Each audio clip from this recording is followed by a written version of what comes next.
Hello my dear YouTube family, welcome back to Neeta tarot reading. ಇವತ್ತು ನಾನು ಯಾವ ವಿಚಾರದ ಬಗ್ಗೆ ರೀಡಿಂಗ್ ಮಾಡ್ತಾ ಇದ್ದೀನಿ ಅಂತ ಹೇಳಿದ್ರೆ, ನಿಮ್ಮ ಮತ್ತು ನಿಮ್ಮ ಪರ್ಸನ್ ನಡುವೆ ಏನಾದರೂ ಬ್ರೇಕಪ್ ಆಗಿದೆ ಅಥವಾ ಮಾತಿನ ವಿಚಾರದಲ್ಲಿ ಜಗಳ ಆಡಿ, ಅದು ಫ್ಯಾಮಿಲಿ ವಿಚಾರದೊಟ್ಟಿಗೆ ಅವರು ಜಗಳ ಆಡಿ ನಿಮ್ಮಿಂದ ದೂರ ಆಗಿದ್ರೆ, ನಿಮ್ಮಿಬ್ಬರ ನಡುವೆ ನೋ ಕಾಂಟ್ಯಾಕ್ಟ್ ಸಿಚುವೇಶನ್ನು ಅಥವಾ ತುಂಬ ತಿಂಗಳುಗಳಿಂದ ಅವರ ಕಾಂಟ್ಯಾಕ್ಟೇ ಇಲ್ಲ.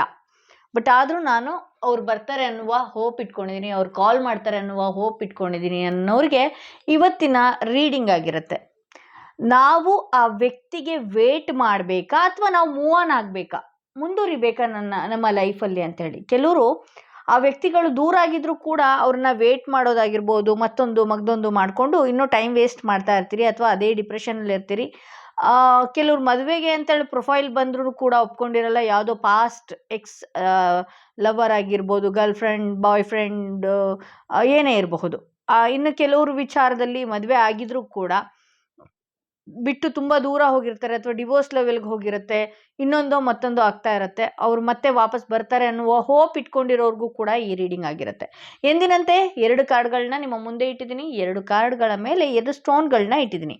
ಯಾವ ಸ್ಟೋನ್ ಇರುವ ಕಾರ್ಡ್, ಯಾವ ಕಾರ್ಡ್ ಇರುವ ಸ್ಟೋನ್ ನಿಮ್ಮ ಮನಸ್ಸಿಗೆ ತುಂಬಾ ಹತ್ರ ರೆಸೊನೇಟ್ ಆಗ್ತಾ ಇದೆ, ಆ ಒಂದು ಕಾರ್ಡ್ನ ನಿಮ್ಮ ಪರ್ಸನ್ ಹೆಸರು, ನೀವು ಯಾವ ವ್ಯಕ್ತಿ ವಿಚಾರವಾಗಿ ಯಾರು ಬರ್ತಾರೆ ಅಂತ ನೋಡ್ತಾ ಇದ್ದೀರಲ್ಲ, ಆ ವ್ಯಕ್ತಿ ವಿಚಾರವಾಗಿ ಆ ವ್ಯಕ್ತಿ ಹೆಸರನ್ನ 3 ಬಾರಿ ಹೇಳ್ತಾ ಈ ಒಂದು ರೀಡಿಂಗ್ನ ನೀವು ನೋಡಬೇಕಾಗತ್ತೆ. ಹಾಗೆ ಕಾರ್ಡ್ ಕೂಡ ಸೆಲೆಕ್ಟ್ ಮಾಡ್ಕೊಳ್ಬೇಕಾಗತ್ತೆ. ಆ ಪರ್ಸನ್ ಹೆಸರನ್ನ ನೆನ್ಪು ಮಾಡಿಕೊಂಡು ಆ ಪರ್ಸನ್ ಹೆಸರನ್ನ 3 ಬಾರಿ ಹೇಳ್ಕೊಳ್ಳಿ. ಬೇಕಾದರೆ ಈ ವಿಡಿಯೋನ ಪಾಸ್ ಮಾಡ್ಕೊಳ್ಳಿ. ಈ ವಿಡಿಯೋನ ಕೆಲವು ನಿಮಿಷಗಳು ಪಾಸ್ ಮಾಡಿ ಆ ವ್ಯಕ್ತಿ ಮುಖಾನ ಕಣ್ಮುಂದೆ ತರೋದಾಗಿರ್ಬೋದು ಅಥವಾ ಆ ವ್ಯಕ್ತಿ ಫೋಟೋ ನೋಡೋದಾಗಿರ್ಬಹುದು, ಆ ವ್ಯಕ್ತಿ ಹೆಸರನ್ನ 3 ಬಾರಿ ಹೇಳ್ತಾ ಈ ಒಂದು ರೀಡಿಂಗ್ನ ಸೆಲೆಕ್ಟ್ ಮಾಡ್ಕೊಳ್ಬೇಕಾಗತ್ತೆ. ಹಾಗೆ ಯಾರಿಗೆಲ್ಲ ಇಂಡಿವಿಜುವಲ್ ಪರ್ಸನಲ್ ಟ್ಯಾರೋಡಿಂಗ್ ಸೆಷನ್ ಬೇಕು ಅನ್ನೋದಾದರೆ ಡಿಸ್ಕ್ರಿಪ್ಷನಲ್ಲಿ ಕೊಟ್ಟಿರುವ ನಂಬರ್ಗೆ ಕಾಲ್ ಮಾಡಿ ಮುಂಚಿತವಾಗಿ ಅಪಾಯಿಂಟ್ಮೆಂಟ್ ತೊಗೊಳ್ಬೇಕಾಗತ್ತೆ. ಹಾಗೆ ಯಾರೆಲ್ಲ ಪ್ರೇಮಿಗಳು ದೂರ ಆಗಿದ್ದೀರಿ ಅಥವಾ ನಿಮ್ಮ ರಿಲೇಷನ್ಶಿಪ್ಪಲ್ಲಿ ಯಾವಾಗೂ ಗಲಾಟೆ ಆಗ್ತಾ ಇರತ್ತೆ, ಒಬ್ರಿಗೊಬ್ರು ಪರಸ್ಪರವಾಗಿ ಅರ್ಥ ಮಾಡ್ಕೊಳ್ತಾ ಇಲ್ಲ ಅನ್ನೋರಿಗೆ ರೋಸ್ ಕ್ವಾಡ್ಸ್ ಅನ್ನುವ ಬ್ರಾಸ್ಲೆಟ್, ಆ್ಯಕ್ಚುಲಾಗಿ ಇದನ್ನ ಬೇರೆಯವರು ಆಗಿರ್ಬೋದು ಕಂಡಲ್ಲಿ ತಗೊಳ್ಳೋದು, ಆರ್ಡರ್ ಮಾಡ್ಕೊಳ್ಳೋದು, ಈ ಥರದ್ದು ದಯವಿಟ್ಟು ಮಾಡಬೇಡಿ. ಯಾರಾದರೂ ಒಳ್ಳೆಯ ಹೀಲರ್ ಸ್ಟೋನ್, ಜಮ್ ಸ್ಟೋನ್ನ ತುಂಬ ಅವರು ನಿಮಗೆ ಜನೂನ್ ವ್ಯಕ್ತಿ ಅನ್ಸುತ್ತಲ್ವಾ, ಅಂಥವ್ರನ್ನ ಇದು ಮಾಡಿ. ನಾನು ಈ ಸ್ಟೋನ್ಸ್ಗಳನ್ನ ತರಿಸೋದು ಮುಂಬೈಯಿಂದ, ಇದು ಖುದ್ದಾಗಿ ನಾವೇ ಹೋಗಿ ತರುವಂಥ ಬ್ರಾಸ್ಲೆಟ್ಸ್ಗಳಾಗಿರುತ್ತೆ. ಪ್ಯೂರ್ ಜಮ್ ಸ್ಟೋನ್, ಪ್ಯೂರ್ ರೋಸ್ ಕ್ವಾಡ್ಸ್ ಆಗಿರುತ್ತೆ ಇದು. ಸೊ ಇದನ್ನ ಹಾಕೊಳ್ಳೋದ್ರಿಂದ ಏನೆಲ್ಲ ಯೂಸ್ ಅನ್ನೋದಾದ್ರೆ, ಇದನ್ನ ಹಾಕೊಂಡು ನೀವು ಅಬ್ಸರ್ವ್ ಮಾಡ್ಬೋದು ನಿಮ್ಮ ರಿಲೇಶನ್ಶಿಪ್ಗಳಲ್ಲಿ ಎಷ್ಟೇ ಕಾದಾಟ ಕಿತ್ತಾಟಗಳಿರಲಿ, ಅದು ಎಲ್ಲ ಒಂದಾಗ್ತಾ ಬರುತ್ತೆ. ನಿಮ್ಮಲ್ಲಿ ಏನಾದರೂ ಬ್ಲಾಕೇಜಸ್ ಇದ್ರೆ ರಿಲೇಶನ್ಶಿಪ್ ವಿಚಾರವಾಗಿ, ಪ್ರೀತಿ ವಿಚಾರವಾಗಿ, ಹಸ್ಬೆಂಡ್ ವೈಫ್ ವಿಚಾರದಲ್ಲಿ ಈ ರೋಸ್ ಕ್ವಾಡ್ಸ್ ಹಾಕೊಳ್ಳೋದ್ರಿಂದ ಸಂಬಂಧಗಳು ತುಂಬ ಗಟ್ಟಿಯಾಗಿರುತ್ತೆ ಅಂತಲೇ ಹೇಳ್ಬೋದು. ಈ ರೋಸ್ ಕ್ವಾಡ್ಸ್ ಮಹತ್ವನೇ ಅಂಥದ್ದು. ನೀವು ಹಾಕೊಂಡು 2 ರಿಂದ 3 ದಿನದ ಒಳಗಡೆನೆ ಇದನ್ನು ಅಬ್ಸರ್ವ್ ಮಾಡ್ಬೋದು. ಸೊ ಯಾರಿಗೆಲ್ಲ ರೋಸ್ ಕ್ವಾಡ್ಸ್ ಬೇಕು ಅನ್ನೋದಾದರೆ ಮುಂಚಿತವಾಗಿ ನೀವು ಡಿಸ್ಕ್ರಿಪ್ಷನಲ್ಲಿ ಕೊಟ್ಟಿರುವ ನಂಬರ್ಗೆ ಕಾಲ್ ಮಾಡಿ ಮುಂಚಿತವಾಗಿ ಮುಂಚಿತವಾಗಿ ಆರ್ಡರ್ ಮಾಡ್ಕೊಳ್ಬೇಕಾಗತ್ತೆ. ಯಾಕೆಂದರೆ ಈ ಪೀಸ್ಗಳು ನಾವು ಕೆಲವೊಂದಷ್ಟೇ ತರಿಸೋದಕ್ಕೆ ಸಾಧ್ಯ. ಇದು ಪ್ಯೂರ್ ರೋಸ್ ಕ್ವಾಡ್ಸ್ ಆಗಿರೋದ್ರಿಂದ, ನಾವೇ ಅಲ್ಲಿ ಹೋದಾಗ ಖುದ್ದಾಗಿ ತಗೊಂಡು ಬಂದಿರೋದ್ರಿಂದ ಕೆಲವೊಂದಷ್ಟು ಮಾತ್ರ ಇದೆ. ಯಾರಿಗೆ ಬೇಕು ಬೇಗ ಬೇಗ ಆರ್ಡರ್ ಮಾಡ್ಕೊಂಡು ತಗೊಳ್ಳಿ ಅಂತ ಹೇಳ್ತಾ ವಿಡಿಯೋನ ಶುರು ಮಾಡ್ತಾ ಇದ್ದೀನಿ. ಐ ಹೋಪ್ ನೀವು ಕಾರ್ಡ್ನ ಸೆಲೆಕ್ಟ್ ಮಾಡ್ಕೊಂಡಿದ್ದೀರಾ ಅಂತ ಹೇಳಿ. ಹಾಗೆ ನಿಮ್ಮ ಪರ್ಸನ್ ಏನು ಹೇಳೋದಕ್ಕೆ ಇಷ್ಟಪಡ್ತಾರೆ ಅನ್ನೋದು ಕೂಡ ಇವತ್ತು ರೀಡಿಂಗಲ್ಲಿ ಹೇಳ್ತೀನಿ ನಾನು. ಯಾರೆಲ್ಲ ಈ ಸ್ಟೋನ್, ಮೊದಲನೆಯ ಸ್ಟೋನ್ ಸೆಲೆಕ್ಟ್ ಮಾಡ್ಕೊಂಡಿದ್ರಿ, ನಿಮ್ಮ ಪರ್ಸನ್ ಹೆಸರನ್ನ 3 ಬಾರಿ ಹೇಳ್ತಾ ಇದೊಂದು ರೀಡಿಂಗ್ನ ನೋಡಿ. ನೀವು ಆ ವ್ಯಕ್ತಿನ ಕಾಯಬೇಕಾ ಅಥವಾ ಮೂವ್ ಆನ್ ಆಗಬೇಕಾ ಅನ್ನೋದೇ ಇವತ್ತಿನ ರೀಡಿಂಗ್ ಆಗಿರುತ್ತೆ. ಇಲ್ಲ ಇನ್ನೂ ಬರ್ತಾ ಇದ್ದಾರೆ ಅನ್ನೋ ಹೋಪ್ ಇಟ್ಕೊಳ್ಳೋದು, ಆ ವ್ಯಕ್ತಿ ಬರ್ತಾರೋ ಇಲ್ವೋ ಅನ್ನೋದ್ರ ಬಗ್ಗೆನೇ ರೀಡಿಂಗ್ ಆಗಿರುತ್ತೆ. ನೀವೇನು ಮಾಡಬೇಕು ಅನ್ನೋದು. ಸೊ ಕ್ವೀನ್ ಆಫ್ ಪೆಂಟಿಕಲ್ಸ್ ಬರ್ತಾ ಇದೆ. ಓಕೆ, ಇಲ್ಲಿ ತುಂಬಾ ದಿನಗಳಾಗಿದೆ, ತುಂಬಾ ದಿನಗಳಿಂದ ಅವರು ಬೇಡ ಅನ್ನೋದಾಗಿರ್ಬೋದು, ಏನೇ ಇರ್ಬೋದು, ತುಂಬಾ ದಿನಗಳಾಗಿ ಹೋಗಿದೆ. ನೀವಿನ್ನೂ ಆ ವಿಚಾರವಾಗಿ ವೇಟ್ ಮಾಡ್ತಾ ಇದ್ದೀರಿ. ಇಲ್ಲಿ ತುಂಬಾ ಸ್ಟ್ರಾಂಗ್ ಆಗಿ ಥರ್ಡ್ ಪಾರ್ಟಿ ಕನೆಕ್ಷನ್ ಇರಬಹುದು, ಕೆಲವರ ಲೈಫಲ್ಲಿ ಅಫೇರ್ ಅನ್ನೋದಿರಬಹುದು, ಮದುವೆ ಆದ್ರೂ ಕೂಡ ಬೇರೆಯವ್ರ ಜೊತೆ ಕಾಂಟ್ಯಾಕ್ಟಲ್ಲಿ ಇರೋದಾಗಿರ್ಬೋದು. ಹಾಗೆ ಅವ್ರಿಗೆ ಏನು ಮಾಡ್ತಾ ಇದ್ದಾರೆ, ಕೆಲವೊಂದು ಬ್ಲ್ಯಾಕ್ ಮ್ಯಾಜಿಕ್ಗಳಾಗಿರ್ಬೋದು, ಅಂದರೆ ಏನಾದರೂ ಬೇರೆ ಕ್ಷುದ್ರ ದೇವತೆಗಳಿಗೆಲ್ಲ ಹೋಗಿ ಆ ಥರ್ಡ್ ಪಾರ್ಟಿ ಅವ್ರನ್ನ ಮಂಕ್ ಮಾಡುವಂಥದ್ದಾಗಿರಬಹುದು. ನಿಮ್ಮ ಹತ್ರ ಬರೋದಕ್ಕೆ ಅವರು ಎಷ್ಟೇ ಟ್ರೈ ಮಾಡಿದ್ರು ಅವರ ಮನಸ್ಸು ಬರದೇ ಇರುವ ರೀತಿಯವರು ಆಗಿದ್ದಾರೆ. ಇಲ್ಲಿ ಕ್ವೀನ್ ಆಫ್ ಪೆಂಟಿಕಲ್ಸ್ ಬಂದಿರೋದ್ರಿಂದ ನೀವು ಒಂದಷ್ಟು ತಾಳ್ಮೆಯಿಂದನೇ ಇವತ್ತಿಗೂ ಕಾಯ್ತಾ ಇದ್ದೀರಿ, ಈಗಲೂ ಕೂಡ ಕಾಯ್ತಾ ಇದ್ದೀರಿ, ಎಲ್ಲೋ ಒಂದು ಹೋಪ್ ಕೂಡ ಇಟ್ಕೊಂಡಿದ್ದೀರಿ. ಆ ವ್ಯಕ್ತಿ ಬರ್ತಾರಾ ಅಂತ ನಾನು ನೋಡೋಕ್ಕೆ ಹೋದರೆ, ಯಾವ ವ್ಯಕ್ತಿ ವಿಚಾರವಾಗಿ ಅವರು ಬರ್ತಾರಾ, ತುಂಬ ದಿನಗಳಾಗಿದೆ ಆ ವ್ಯಕ್ತಿ ಬರ್ತಾರೆ ಅಂತ ಕಾಯ್ಕೊಂಡು ಕೂತ್ಕೊಂಡಿದ್ರೆ, ಇದೊಂದು ಕಾರ್ಮಿಕ್ ಕನೆಕ್ಷನ್ ಆಗಿರೋದ್ರಿಂದ ಆ ವ್ಯಕ್ತಿ ಬರುವ ಸಾಧ್ಯತೆ ನನಗೆ ಹೆಚ್ಚಾಗಿ ಕಾಣಿಸ್ತಾ ಇಲ್ಲ. ಜಡ್ಜ್ಮೆಂಟ್ ಕಾರ್ಡ್ ಇದೆ ಇಲ್ಲಿ. ರೀಬರ್ತ್ ಆಗಿದೆ ಅದು. ಅಂದರೆ ಇಲ್ಲಿ ನೋಡಿ, ಈ ಸತ್ತಿರೋ ವ್ಯಕ್ತಿಗಳು ಎದ್ದು ನಿಂತ ಹಾಗೆ, ಇಲ್ಲಿ ಭಗವಂತ ಮೋಕ್ಷ ಕೊಟ್ಟ ಹಾಗೆ ಯಾವ ರೀತಿ ಕಾಣಿಸ್ತಾ ಇದೆ ಅಂದರೆ, ಈ ಸಂಬಂಧ ಮುಗಿದು ಹೋದ ಅಧ್ಯಾಯ. ಯಾವುದೋ ಒಂದು ನಂಟಿತ್ತು ನಿಮ್ಮ ಅವರ ನಡುವೆ, ಒಂದು ನಂಟಿತ್ತು. ಆ ನಂಟು ಯಾವಾಗ ನೀವಿಬ್ರು ನೋ ಕಾಂಟ್ಯಾಕ್ಟ್ ಆಗಿ ತುಂಬ ದೂರದಲ್ಲಿದ್ದೀರಲ್ವ, ಆ ಕಾರ್ಮಿಕ್ ಕನೆಕ್ಷನ್ ಮುಗಿದಿದೆ, ಆ ಸಂಬಂಧ ಮುಗಿದಿದೆ ಅನ್ನೋದು ಹೇಳ್ತಾ ಇದೆ. ಸೊ ಆ ವ್ಯಕ್ತಿಯ ಜೀವನದಲ್ಲಿ ಹೊಸ ಮದುವೆ, ಹೊಸ ಜೀವನ, ಹೊಸ ಲೈಫ್, ಈ ರೀತಿ ಅವರು ಕಂಡ್ಕೊಳ್ತಾ ಇದ್ದಾರೆ ಅಂತ ಹೇಳ್ಬೋದು. ಇಲ್ಲಿ ನೀವು ನೋಡಿ, ಇನ್ನು ಡಿಪ್ರೆಷನ್ನಿಂದ ಹೊರಗಡೆನೆ ಬಂದಿಲ್ಲ. ಅದೇ ವಿಚಾರವಾಗಿ ನೆನ್ಪು ಮಾಡ್ಕೊಳ್ಳೋದು, ಅದೇ ವಿಚಾರವಾಗಿ ಕೊರಗೋದು, ಪ್ರತಿದಿನ ಪ್ರತಿ ಕ್ಷಣ ಯಾರತ್ರನಾದ್ರೂ ಮಾತಾಡಬೇಕಾದ್ರೆ ಆ ವ್ಯಕ್ತಿಯ ಹೆಸರು ನಿಮ್ಮ ಬಾಯಲ್ಲಿ ಒಂದು ದಿನನಾದರೂ ಬರುತ್ತೆ, ಆ ನೆನಪು ಒಂದು ದಿನನಾದರೂ ಕಾಡುತ್ತೆ. ಸೊ ಇಲ್ಲಿ ಏನಾಗ್ತಿದೆ ಅಂತ ಹೇಳಿದ್ರೆ, ನಿಮ್ಮಿಬ್ಬರ ನಡುವೆ ಏನೇ ಗಲಾಟೆಯಾಗಿ ದೂರ ಆಗಿದ್ರು, ಇದು ಮೂರನೇ ವ್ಯಕ್ತಿಗೆ ತುಂಬಾನೇ ಲಾಭ ತಂದು ಕೊಟ್ಟಿದೆ. ಆ ಮೂರನೇ ವ್ಯಕ್ತಿಗಳು ಏನಿದ್ದಾರೆ, ಅವ್ರನ್ನ ಬರ್ದೇ ಇರುವ ರೀತಿ ಕಟ್ ಹಾಕಿದ್ದಾರೆ ಅಂತಾನೆ ಹೇಳ್ಬೋದು. ಅವರು ಬ್ಲ್ಯಾಂಕ್ ಆಗಿದ್ದಾರೆ, ನಿಮ್ಮ ಪರ್ಸನ್ನೇ ಫುಲ್ ಬ್ಲ್ಯಾಂಕ್ ಆಗಿದ್ದಾರೆ. ಈಗ ನನಗೆ ಆ ವ್ಯಕ್ತಿನೇ ಬೇಕು, ಆ ವ್ಯಕ್ತಿನೇ ಸರಿ. ನೀವೇನೇ ಆ ಟೈಮಲ್ಲಿ ಏನೇ ದುಡುಕು ನಿರ್ಧಾರಗಳು ಮಾಡಿ, ತಪ್ಪುಗಳನ್ನ ಮಾಡಿ ಅವರ ಮನಸ್ಸಿಗೆ ಹರ್ಟ್ ಮಾಡಿದಿರಲ್ವಾ, ಅವ್ರಿಗೆ ಅರ್ಥವಾಗಿದೆ, ಬೇಡ ನನಗೆ ಈ ವಿಚಾರ ಬೇಡ ಅಂತೇಳಿ. ಈಗ ಅವ್ರು ಪ್ರೆಸೆಂಟ್ ಅವ್ರು ಯಾರ ಜೊತೆಗೆ ಇದ್ದಾರಲ್ವ, ಆ ವ್ಯಕ್ತಿಯ ಮಾತೆ ಅವ್ರಿಗೆ ವೇದವಾಕ್ಯದ ರೀತಿ ಕಾಣಿಸ್ತಾ ಇದೆ. ಇದನ್ನ ನೀವು ದಯವಿಟ್ಟು ಕಾಯೋದಕ್ಕೆ ಹೋಗಬೇಡಿ. ಇಲ್ಲಿ ಸ್ವಾರ್ಡ್ಸ್ ಬರ್ತಾ ಇದೆ. ನನಗೆ ಕಪ್ಸ್ಗಳು ನನಗೆ ಇಲ್ಲೆಲ್ಲೂ ನೋಡಲೇ ಇಲ್ಲ, ಎಮೋಷನ್ಸ್ಗಳೇ ನೋಡಲಿಲ್ಲ. ನೀವು ಎಷ್ಟು ಕೊರಗ್ತಾ ಇದ್ದೀರಿ, ನೀವು ಎಷ್ಟು ತಾಳ್ಮೆಯಿಂದ ವೇಟ್ ಮಾಡ್ತಾ ಇದ್ದೀರಿ. ಆ ಸಂಬಂಧ ಬರುತ್ತೆ, ಮತ್ತೆ ಕಾಂಟ್ಯಾಕ್ಟ್ ಆಗುತ್ತೆ, ಮತ್ತೆ ಇದು ಮಾಡ್ತೀವಿ ಅದು ಮಾಡ್ತೀವಿ ಎಲ್ಲ ಇಟ್ಕೊಂಡಿದ್ದೀರಿ ಮನಸ್ಸಿನಲ್ಲಿ. ಬಟ್ ನಿಮ್ಮ ಸಮಯನೂ ಕೂಡ ಒಂದಷ್ಟು ದಿನಗಳು ಸರಿ ಇಲ್ಲ. ಆ ವಿಚಾರ ನಿಮ್ಮ ತಲೆಯಿಂದ ತೆಗೆದುಹಾಕಿ ಮೂವ್ ಆನ್ ಆಗಿ. ಲೈಫ್ ತುಂಬ ದೊಡ್ಡದಿದೆ ಆಯಿತಾ, ಲೈಫು ತುಂಬಾ ದೊಡ್ಡದಿದೆ. ಲೈಫಲ್ಲಿ ನಾವು ಏನೋ ಒಂದು ಮಾಡೋದಿರುತ್ತೆ ನೋಡಿ. ಇಲ್ಲೆಷ್ಟು ಚೆನ್ನಾಗಿ ರೀಡಿಂಗ್ ಹೇಳ್ತಾ ಇದೆ ಅಂತ ಹೇಳಿದ್ರೆ, ಆ ಪರ್ಸನ್ನಿಂದ ನಾವೇನೋ ಒಂದು ಪಾಠ ಕಲಿಯುವಂಥದ್ದಿರುತ್ತೆ. ನಾವು ಯಾವಾಗ ಒಂದು ಟ್ರಾಮಾ ರಿಲೇಷನ್ಶಿಪ್ಪಲ್ಲಿ ಇರ್ತೀವಲ್ವಾ, ನಮ್ಮ ದೇಹನೇ ಹೇಳ್ತಾ ಇರತ್ತೆ ಅದು ನಿನಗೆ ಬೆಸ್ಟ್ ರಿಲೇಷನ್ಶಿಪ್ ಅಲ್ಲ ಅಂತ. ಹೇರ್ ಫಾಲ್ ಆಗೋದು, ಯಾರೇ ಗಂಡ್ಮಕ್ಳಾಗಿರಲಿ ಯಾರೇ ಆಗಿರಲಿ, ಹೇರ್ ಫಾಲ್ ಆಗೋದು, ನಿಮ್ಮ ಮುಖದಲ್ಲಿ ತೇಜಸ್ ಇಲ್ಲದೆ ಇರೋವಂಥದ್ದು, ಆ ವಿಚಾರದಲ್ಲಿ ನಿಮ್ಮ ಮನಸ್ಸಿಗೆ ಗೊತ್ತಾಗಿರುತ್ತೆ. ನಿಮಗೆ ನಮ್ಮ ಮೈಂಡಿಗೆ ಬೇಗ ಗೊತ್ತಾಗಲ್ಲ ಆ ಪರ್ಸನ್ ನಮ್ಮ ಜೊತೆಗೆ ಚೆನ್ನಾಗಿದ್ದಾರೆ ಇಲ್ವಾ. ನಮ್ಮ ಮೈಂಡಿಗೆ ಅರ್ಥ ಮಾಡ್ಕೊಳ್ಳೋದು ಆ ಕ್ಷಣಿಕ ಸುಖ ಖುಷಿ ಬಯಸ್ತಾ ಇರುತ್ತೆ ನಮ್ಮ ಮೈಂಡ್. ಬಟ್ ಆದರೆ ನಮ್ಮ ದೇಹಕ್ಕೆ ಗೊತ್ತಾಗ್ತಾ ಇರುತ್ತೆ ಅದು ಫೇಕ್ ಪರ್ಸನ್ ಅಂತ. ಆ ವ್ಯಕ್ತಿ ನಮ್ಮನ್ನ ಮತ್ತೆ ಮೀಟ್ ಆಗಲ್ಲ, ಮತ್ತೆ ಭೇಟಿ ಆಗಲ್ಲ, ಆ ವ್ಯಕ್ತಿ ನಮ್ಮಿಂದ ಸುಳ್ಳು ಹೇಳ್ತಾ ಇದ್ದಾರೆ, ಇದೆಲ್ಲ ನಮ್ಮ ದೇಹಕ್ಕೆ ಗೊತ್ತಾಗತ್ತೆ. ಸೊ ನೀವು ಅವ್ರು ನೋಡಿ ಎಷ್ಟು ಚೆನ್ನಾಗಿ ಮೂವ್ ಆನ್ ಆಗಿದ್ದಾರೆ, ಅವ್ರ ಲೈಫಲ್ಲಿ ಅವ್ರು ಖುಷಿಯಾಗಿದ್ದಾರೆ, ಅವ್ರದ್ದೇ ಆದಂಥ ಒಂದು ಲೈಫ್ ಇದೆ, ಅವ್ರದ್ದೇ ಆದಂಥ ಒಂದು ಸರ್ಕಲ್ ಇದೆ, ಅವ್ರದ್ದೇ ಆದಂಥ ಒಂದು ಕೆಲಸ ಇದೆ. ಆ ವಿಚಾರದಲ್ಲಿ ಅವರು ಮೂವ್ ಆನ್ ಆಗಿದ್ದಾರೆ, ಆ ವಿಚಾರದಲ್ಲಿ ಅವರು ಮುಂದೋಗಿದ್ದಾರೆ. ಬಟ್ ಈಗ ಆ ವ್ಯಕ್ತಿಯ ಮೈಂಡಲ್ಲಿ ನೀವಿಲ್ಲ, ಬರಬೇಕು ಅನ್ನುವ ಮನಸ್ಸು ಕೂಡ ಇಲ್ಲ. ಬರಬೇಕು ಅನ್ನೋ ಮನಸ್ಸು ಇದ್ರೂ ಕೂಡ ಅಲ್ಲಿ ಥರ್ಡ್ ಪಾರ್ಟೀಸ್ಗಳು ಯಾರ್ಯಾರಿದ್ದಾರೆ ನಿಮ್ಮ ಜೀವನದಲ್ಲಿ, ಯಾರೇ ಆಗಿರಲಿ, ಅದು ನಿಮ್ಗೆ ಗೊತ್ತಿರುತ್ತೆ. ಥರ್ಡ್ ಪಾರ್ಟಿ ಅಂತಿದ್ದಂಗೆ ಇವರೇ ಅಂತ ಗೊತ್ತಾಗಿರುತ್ತೆ. ಆ ಥರ್ಡ್ ಪಾರ್ಟೀಸ್ಗಳು ಕಟ್ ಹಾಕಿದ್ದಾರೆ ಅವ್ರನ್ನ ಈ ರೀತಿ. ಅವ್ರಿಗೆ ಇಲ್ಲಿ ಏನು ತಗೊಳ್ಬೇಕು, ಯಾರ ಜೊತೆಗೆ ಹೆಂಗಿರಬೇಕು, ನೀವು ಎಷ್ಟೇ ಅಳಿ, ನೀವು ಎಷ್ಟೇ ಕರೀರಿ, ನಿಮ್ಮ ಜೊತೆ ಅವ್ರದ್ದು ಫೀಲಿಂಗ್ಸ್ ಎಷ್ಟೇ ಇರಲಿ, ನಿಮ್ಮ ನೆನಪು ಅವ್ರಿಗೆ ಎಷ್ಟೇ ಇರಲಿ, ನೀವೇನೇ ಅವ್ರನ್ನ ನೆನಪು ಮಾಡಿಸ್ಕೊಳ್ಳೋದಕ್ಕೆ ಹೋಗಿ. ಬಟ್ ಆ ವ್ಯಕ್ತಿ ಏನಿದಾರಲ್ವಾ, ಆ ವ್ಯಕ್ತಿಯ ಮನಸ್ಸು ನಿಮ್ಮ ವಿಚಾರವಾಗಿ ಬರಬೇಕು ಅನ್ನುವ ವಿಚಾರದಲ್ಲಿ ತಲೆ ಇಲ್ಲ ಅಂತ ಹೇಳ್ಬೋದು.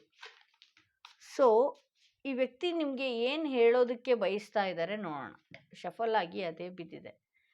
ಯು ಡಿಸರ್ವ್ ಬೆಟರ್ ಅಂತ ತೋರಿಸ್ತಾ ಇದೆ. I want to be different, drug and alcohol ಅಂತ ತೋರಿಸ್ತಿದೆ. ನೀನು ಉತ್ತಮನು, ನಾನು ನಿನಗೆ ಅರ್ಹನಲ್ಲ ಅನ್ನೋದು ಅವ್ರು ಹೇಳ್ತಿದ್ದಾರೆ. ಅವ್ರಿಗೆ ಗೊತ್ತಿದೆ.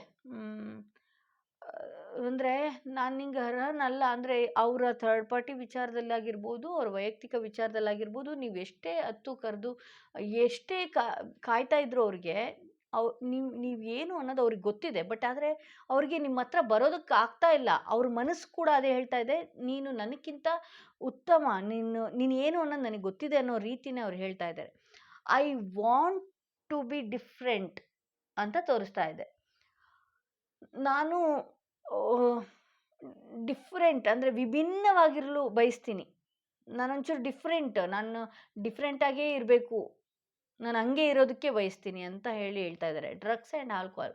ಬಹುಶಃ ಈ ರೀಡಿಂಗ್ ಯಾರು ನೋಡ್ತಾ ಇದ್ದೀರಿ, ನಿಮ್ಮ ನೆನಪಲ್ಲಿ ಆ ವ್ಯಕ್ತಿ ಈ ಡ್ರಗ್ಸ್ ಆಲ್ಕೋಹಾಲ್ ಎಡಿಕ್ಟ್ ಆಗಿದ್ದಾರೆ. ಬಟ್ ಆದರೆ ಅವರ ಫ್ರಸ್ಟ್ರೇಷನ್ ಏನಿದೆ ಅವ್ರ ಮೈಂಡ್ ಒಳಗೆ ಇದೆ, ಅದನ್ನು ಬಸ್ಟ್ ಔಟ್ ಮಾಡ್ತಾ ಇಲ್ಲ. ಅವ್ರು ಯಾರ ಮುಂದೆನೂ ಹೇಳ್ತಾ ಇಲ್ಲ. ಹೇಳಿದ್ರೆ ತಪ್ಪಾಗುತ್ತೆ, ಅಥವಾ ನಿಮ್ಮ ಹತ್ರ ಶೇರ್ ಮಾಡ್ಕೊಳ್ಳೋದಕ್ಕೂ ಕೂಡ ಅವ್ರಿಗೆ ಆಗ್ತಾ ಇಲ್ಲ. ಅದನ್ನು ಈ ರೀತಿ ಅವರು ಆ ನೆನಪುಗಳಲ್ಲಿ ಕಳೀತಾ ಇದ್ದಾರೆ ಅಂತ ತೋರಿಸ್ತಾ ಇದೆ. ಸೊ ಇದು ಇವತ್ತಿನ ಮೊದಲನೆಯ ರೀಡಿಂಗ್ ಯಾರು ಸೆಲೆಕ್ಟ್ ಮಾಡ್ಕೊಂಡ್ರೆ ಅವರ ರೀಡಿಂಗ್ ಇದಾಗಿತ್ತು. ಸೆಕೆಂಡ್